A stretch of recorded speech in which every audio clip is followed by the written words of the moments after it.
let's get to the story at hand. You saw that and you heard that exchange there with reporters and the president and National Security Advisor Mike Waltz. That seems to be the line coming from the White House. They're going to look into this. They're going to investigate this, but maintaining no classified information was included in this group chat here. Let's bring to the conversation someone who covers the White House each and every day for the Washington Examiner. That's, of course, our friend Christian Datoc. Christian, good to see you.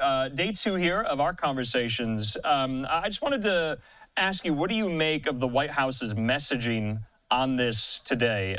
We've heard from Caroline Leavitt. You just watched that exchange there. Is everyone on the same page about this?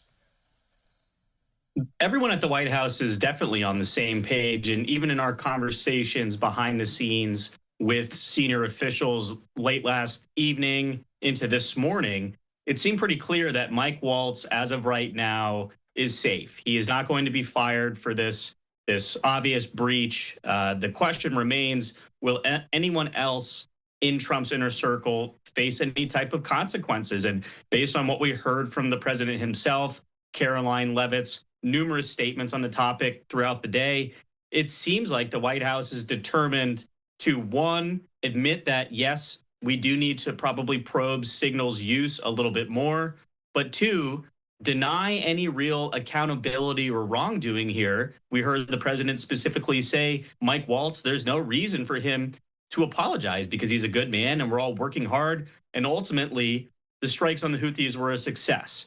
Had the information been leaked out, I doubt the president would be taking that same tone, but they are not trying to roll over and just say, hey, we made a mistake and I'm going to cut loose one of my top national security advisors. That's currently how the board lays right now on, like you mentioned, day two of this scandal. Okay, so one of the facets of the rationale and the messaging from the White House and CIA director and Tulsi Gabbard as well in this hearing today on Capitol Hill was no classified information was included in the group chat. So if that's the case, isn't the ball now in Jeffrey Goldberg's court to release more of what he gleaned while on this conversation here? Do you think that assertion is going to hold up over time?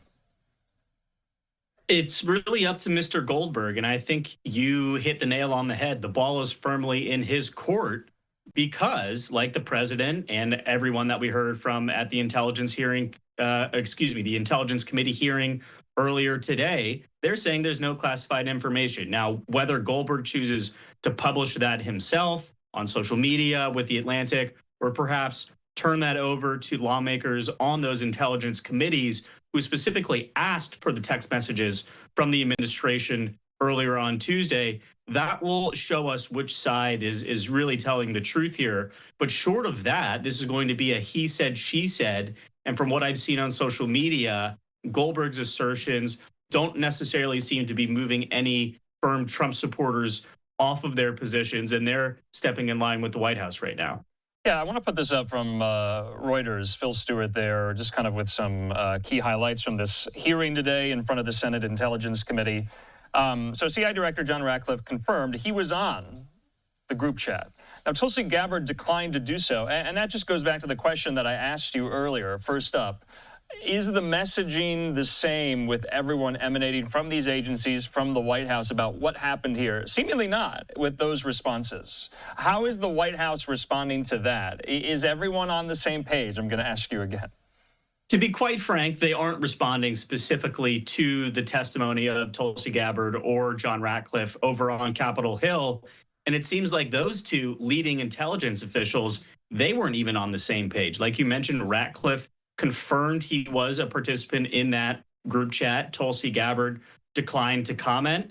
And again, when you look at what Pete Hegseth was saying after the story broke, when he touched down after a long Pacific flight yesterday, he essentially said this is an absolute hoax, unaware of the fact that the White House had already confirmed the veracity of the messages. So when I said the individuals within the White House, their messaging is online with each other, I guess I should have clarified that it doesn't necessarily extend to the cabinet secretaries. Again, this is sort of one of the problems with what the Trump administration is trying to do, and bringing in a lot of people without federal government experience, like Mr. Hegseth himself, who probably, had he been at DOD rather than Fox News, not saying he didn't do a good job there, but he would have understood or had a greater grasp an intuitive thought about how these practices are specifically in place to prevent stories like this from happening and to prevent sensitive or classified information from getting out, not only into the public,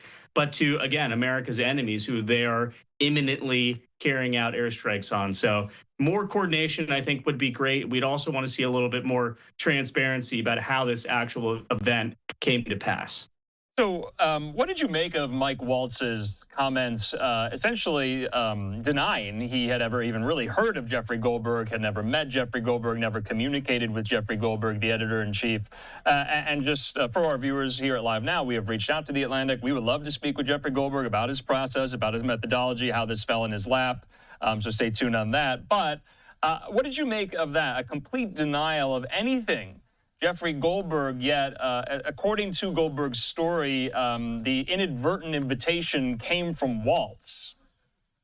Yeah, that's right. And again, I think we won't get to the bottom of this until Mr. Goldberg decides what to do next. But he wrote in that piece that he had met Waltz before, although they didn't know each other well. And that's why he was sort of surprised to get this initial invitation to connect on Signal. I do kind of want to take a step back for a second and address which you had, dropped at the top of that question.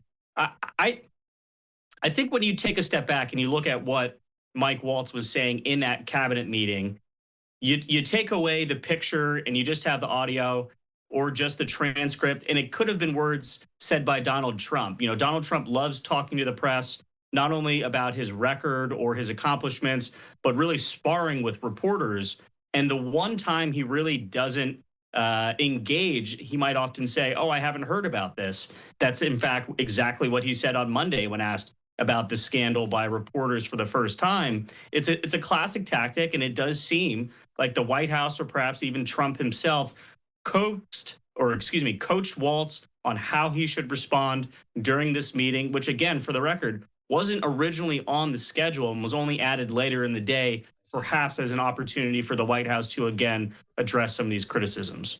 So Mike Waltz is also in about, 10 minutes' time. He'll be appearing on the Ingram Angle on the Fox News channel there with Laura Ingram. So if anything comes of that, I'm sure Laura Ingram will be asking him questions about all of this here. Let's go to Signal, the app itself. Christian, I was surprised because it seemed like Trump was quite forthcoming about maybe we should look at Signal, whether to use it, assess how we use it, maybe not use it as much. Were you surprised by that? He was somewhat forthcoming about the Signal use in government agencies with government employees. Do you think the White House is going to take a closer look at that? They said they were. I think they certainly are. To be honest, I think those investigations were probably already underway. I mean, we had reporting from earlier on Tuesday that indicated prior to this story coming out that the Department of Defense had actually sent out a memo just a few weeks before the attack saying essentially we need to stop using Signal for certain communications because, again, the United States federal government, they've blasted this out publicly, but, Signal is a platform that is specifically targeted by Russian hackers and using these phishing scams, not only of government officials, but of everyday Americans. So the vulnerabilities are well known, at least within the technology community and within the community here in Washington or in the greater political world who uses this app on a daily basis. And we had some talks with folks over on Capitol Hill, some of my Hill colleagues at the Washington Examiner, and it does seem like this story is having real ripple effects. There are members who are re-engaging with how they should be using this app for communications, either with themselves or with reporters or whoever might be using it, just because, again, while it's allegedly a secure app, we do know these criminals, these foreign actors are smart and they can exploit these vulnerabilities, which the company itself has sort of refused to address in the recent years. Lastly, Chris, I want to talk about, the investigatory picture that this now presents itself, because some House Democrats are saying the FBI needs to get involved. Some have called for the resignation of Hegseth and Waltz here. Put that aside. Trump was asked about what that investigation is going to look like, whether or not the FBI or other agencies should be involved. He kind of dismissed those assertions that they should, saying it's going to be maybe done in-house within the National Security Council here. Do we know what an internal Trump White House investigation of this is going to even look like, and who's going to lead it? We don't, and partially that's because a lot of the inspectors general at some of these federal departments were let go during the early days of the Trump administration. So will it be an IG taking this on? Will it be a department itself or the greater national security team spanning the federal government and, of course, coordinated by the White House? We just don't know at this point in time. And I think one of the reasons Donald Trump declined to say right now is because the White House doesn't even quite know how they want to put together a report that will, one, ease concerns, and two, actually improve their operational procedures to avoid something like this happening again. I mean, I do think the president is telling the truth when he talks about the secure lines of communication, the secure means of reviewing classified information and communiques. These SCIFs, these secure lines, they are from the 20th century. It is much more difficult, less practical to use than a smartphone. So perhaps private industry could come in here somehow, or perhaps Elon Musk's technologist over at Doge might, go back to their day jobs and, code a new app or something like that. So I think part of the problem with the confusion is just that this is an issue that's been floating around in the greater political world for a while now, but it's just come to a crashing head. And finally, the White House is trying to scramble to figure out what to do. Lastly, briefly, Christian, are we going to be talking about this tomorrow for a third day, you think?